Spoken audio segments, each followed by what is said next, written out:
भारताचे एक सार्वभौम समाजवादी धर्मनिरपेक्ष लोकशाही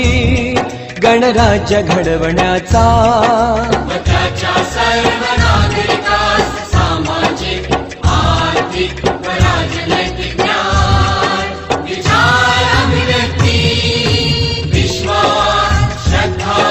व उपासना यांचे स्वातंत्र्य दर्जाची व संधीची समानता निश्चितपणे प्राप्त करून देण्याचा आणि त्या सर्वांमध्ये व्यक्तीची प्रतिष्ठा व राष्ट्राची एकता आणि एकात्मता यांचे आश्वासन देणारी बंधुता प्रवर्धित करण्याचा संकल्पपूर्वक निर्धार करून आमच्या संविधान सभेत आज दिनांक 26 नोव्हेंबर 1949 रोजी या